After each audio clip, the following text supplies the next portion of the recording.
Hey everyone, what's up?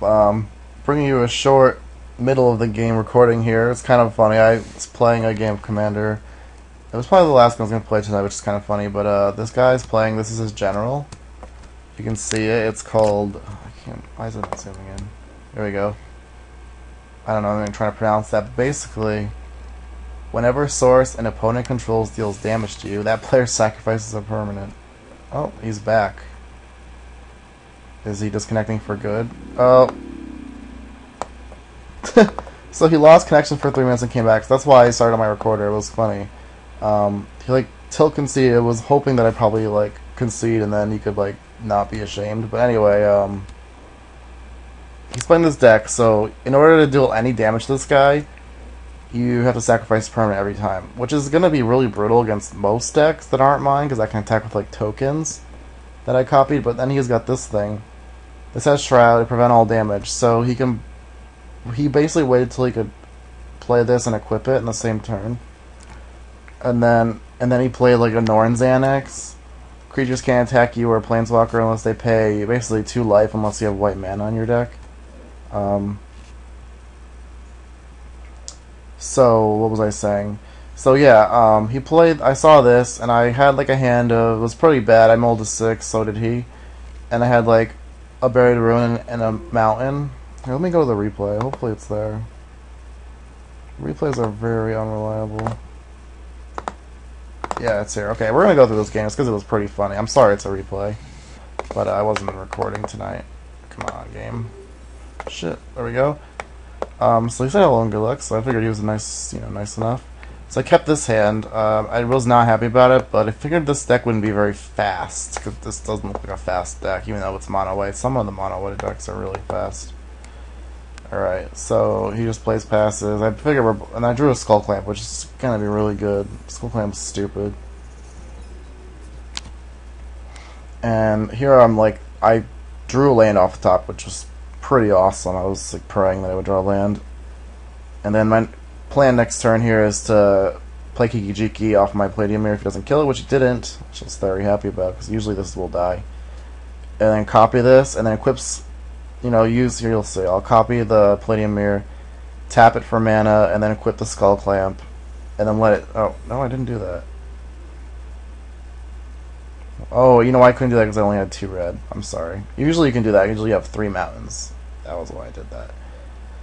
So I was like, let him play as general. We played this, so you can see his Shroud, and so basically this guy's, you can't kill it unless you wrath it or get rid of the equipment.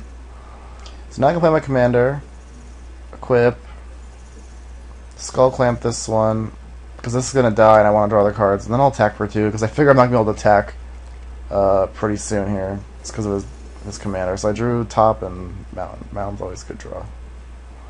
So he passed my general, and I think that's a really big mistake because I'm doubling my mana. So he just gave me 2 mana. So basically what he did is he gave me the 2 extra mana to recast my general. Because every time your general dies or gets exiled, you have to pay 2 colorless extra.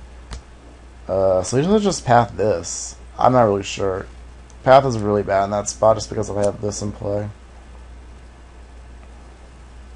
Or he should have at least waited until I went to go activate it. I'm not really sure. I don't think he should have done that on his turn. There was really no reason. So I'm going to keep doing the same thing. And the problem with his general is that I'm dirtling around drawing cards. But at the same time, I don't really feel like just starting to blow up his lands. I could have done that right away. But I didn't. So I caged stun, and now we're going to do some more drawing of cards. Because I'm trying to find an answer to the little setup he's here, and I just don't have it yet. And you'll see what happens. So yeah, I pretty much he's playing as general and equipping it. So now I can't really deal any damage to him or kill this guy. So I pretty much have to get artifact removal out of my deck. I've only got 3 cards, but I've got some tutors. So I top for Clone Shield Dynamo. Nothing exciting here. Alright. To keep the Clone Shield, that was probably a mistake, but whatever. Because I know there's not 2 creatures right below it. So here I'm going to blow up one of his lands, because I don't want him to Austere Command. If he has 6 mana, he can Austere Command and just blow up everything I have, and I'll have 5 land. It's going to be a big blowout, which I really don't want him to do. So I'm just trying to keep him off a little bit of mana here. I'm not like straight out trying to blow up his lands, but like look what his general is. His general is like a big griefer general. Like it's a griefer general. I've seen it. I've seen some articles written about it, and they're like, don't play this if you want to have friends. So there you go. I don't really care. This is not. I don't mind. This is kind of like a problem you have to solve, and it's there. So it's kind of it's kind of interesting to play around it. But like in Earl the Miststalker deck, I don't know how you would beat this. You'd have to be able to. Well, I guess you probably just kill the artifact. So these are all bad cards here, and I wish I could shuffle them, but I can't. So I'm just going to Clone Shell to try to get one card deeper, and I don't get anything, so that's fine, because I'd rather just not draw those cards. So the Clone Shell's a dud, but I'm not drawing those cards, so that's why Clone Shell's sweet. And then he plays this card, so he's like a really control-ish deck. So I've got to durdle around drawing cards, and I draw a Shattering Pulse off the top. So I'm really glad I played this Clone Shell. So I got the Shattering Pulse. I went through a lot of cards to find this, so he can't feel that bad. Like, he didn't disrupt my Skull Clamp. He left the Palladium. He should have killed this Palladium Mirror if he had that path. I don't know why he didn't do it earlier, or on my turn in response. So yeah, pretty much the game's over at this point. It's like he's nothing he can do. I mean, that's fine. He should have just, like, you can see he logged back online. He like wanted me to like concede to like make himself feel better, I guess. I don't really know. Like, I played a fair game. Like, he gave me a problem here that I had to deal with, and I'm dealing with it, so there you go. And then he timed out for 3 minutes, and then came back and realized I was still in the game, and then he left. It's kind of funny. I wish I knew what else was in his deck. I was kind of hoping to play the game a little bit longer. I wasn't going to copy the Goblin Gardener. I didn't want to be a complete douchebag, because I'm so far ahead. I just didn't want him to austere command or do something really annoying like that, because I'm sure this deck's got a bunch of Wraths in it, because it just wants to control the board. Anyway, yeah, Skull Clamp was the all-star of that game, and it drew me into all of my, what do you call these, gauntlet effects, right?